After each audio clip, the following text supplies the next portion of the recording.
You know, the motto of Prager University is you give us 5 minutes and we'll give you a semester.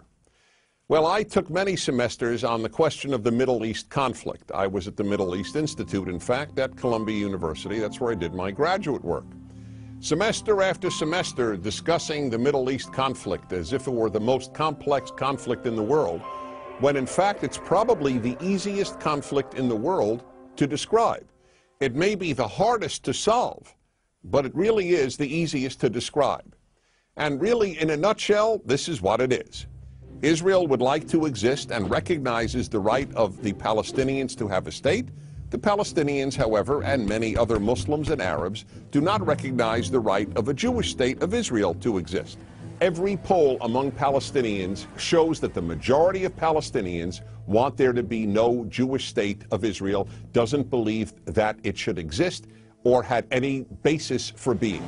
And this has been true since 1948, when the British left and the UN established a division. Palestine will be cut in half, a Jewish half and an Arab half. The Jews accepted it, the Arabs didn't accept it, and what happened the moment it was announced? Arab armies, about 7 Arab armies, attacked the Jewish state in order to destroy it. To everybody's surprise, the little Jewish state survived, and that was pretty much it. And then it happened again in 1967 when the dictator of Egypt, Gamal Abdel Nasser, said we are now going to extinguish the Jewish state of Israel. And Jordan joined him and Syria joined him, but Israel attacked first, and so Israel survived.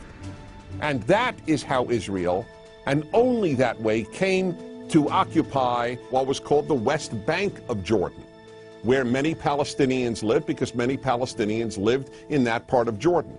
So the war was over in '67, and what did the Arabs do? The Arab states all went to Khartoum, Sudan, and announced no recognition, no peace, and no negotiations. The 3 famous no's. What was Israel supposed to do? Then Israel made an agreement to give the entire Sinai Peninsula, an area of land bigger than Israel, with oil, back to Egypt, because they said they would make peace with Israel. Israel gives territory back for peace, and it will always do that. But is there really a desire for peace on the part of Israel's enemies, which broadcast after broadcast on TV and radio in the Palestinian areas is about how Jews should be killed and how Allah wants Jews to be killed? That's the typical broadcast on Palestinian television. And so it's not hard to explain the Middle East dispute. One side wants the other dead. You know what the motto of Hamas is? The motto of Hamas is, we love death as much as the Jews love life. Now you tell me, how is Israel supposed to make peace when people believe what Hamas believes? Now here is one of the most important things nobody talks about. Everybody talks about a Palestinian state. Why didn't anybody talk about a Palestinian state while the Palestinians lived under Jordanian rule?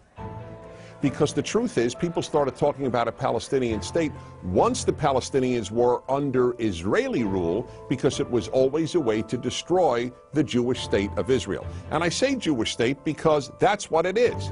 There are many, many Arab states, but there's only one Jewish state. It is about the size of New Jersey. In fact, Israel is the size of El Salvador. El Salvador.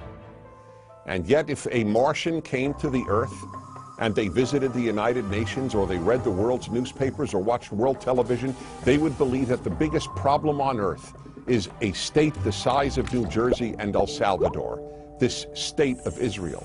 This preoccupation with a little democratic, humane state is absolutely irrational. And here's another question to be asked. If Israel tomorrow put down its arms and said, we will fight no more, what would happen? If the Arab countries around Israel said, we will fight no more, we put down our arms, what would happen? In the first case, there would be an immediate destruction of the state of Israel, with mass murder of the Jews of Israel. In the second scenario I presented, where the Arabs put down their arms and said, we just want peace, there would be peace the next Wednesday. The fact is, as I said at the outset, it is a very simple problem to describe. One side wants the other dead. And if they didn't, there would be peace. And yet, please remember this. There has never been, never in the history of the world, a state in that area in what is called geographically Palestine that was not Jewish. Israel is the third autonomous Jewish state to exist in that area. There was never an autonomous Arab state. There was never an autonomous Muslim state. There was never an autonomous any other state. That's the issue. Why can't a little state the size of El Salvador that calls itself Israel be allowed to exist? That, in a nutshell, is the Middle East problem. I'm Dennis Prager.